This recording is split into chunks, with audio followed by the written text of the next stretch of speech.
नमस्कार दोस्तों, तुलसीदास जी ने लिखा है, सठ सुधरहीं सतसंगति पाई, पारस परस कुधातु सुहाई।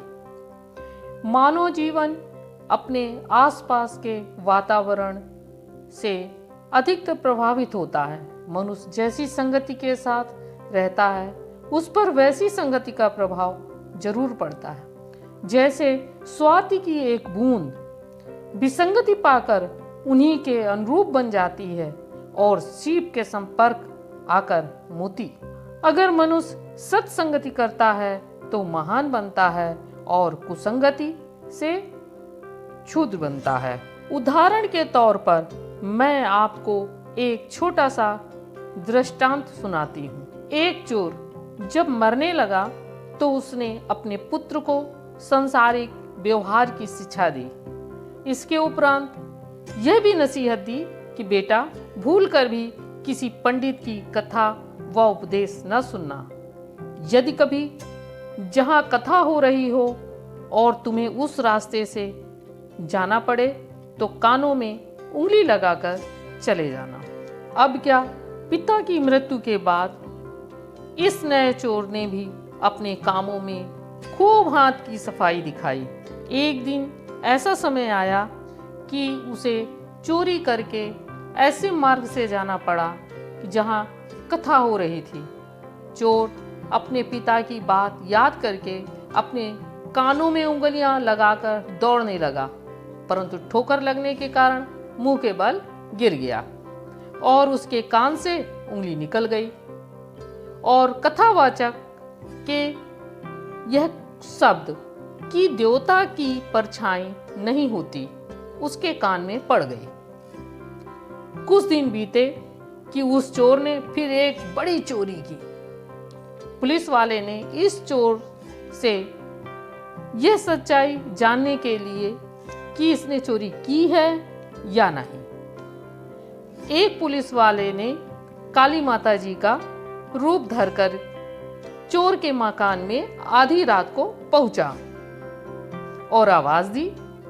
चोर निकल कर आया, देवी को प्रणाम किया और बोला, माँ क्या आज्ञा है? देवी रूपधारी पुलिस बोला, तूने अभी इतनी बड़ी चोरी की है, फिर भी तूने अभी तक मेरी भेंट नहीं दी।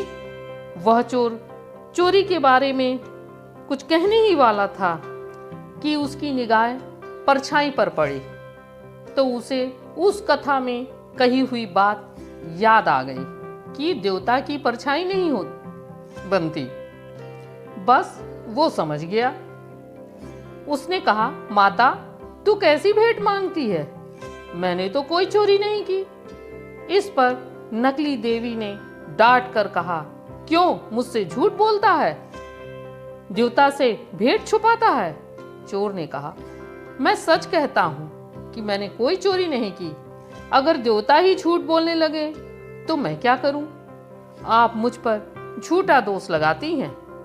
यह सुनकर पुलिस वाले ने चोर को सच्चा समझकर छोड़ दिया और चले गए। चोर अब सोचने लगा कि अच्छा हुआ, नकली देवी को देखकर मुझे कथा की बात याद आ गई कि देवता की परछाई नहीं बनती। बस उस दिन से चोर नित्य सत्संग में जाने लगा। सत्संग के प्रभाव से उसने चोरी का पेशा छोड़ दिया और एक दुकान का काम करने लगा। कहते हैं, सत्संगत कुछ ही समय में व्यक्ति की जीवन दिशा को बदल देती है। गोस्वामी तुलसीदास जी ने कहा है, एक घड़ी आधी घड़ी आधो में पुनियाद, तुलसी संगति साधु की हरे कोटि अपराध। सत्संगत के प्रभाव से पापी पुण्य आत्मा और दुराचारी सदाचारी हो जाते हैं। धन्यवाद दोस्तों। कृपया अगर आपको यह दृष्टांत अच्छा लगा हो तो लाइक, शेयर और सब्सक्राइब जरूर करें। आप सभी को मेरा धन्यवाद।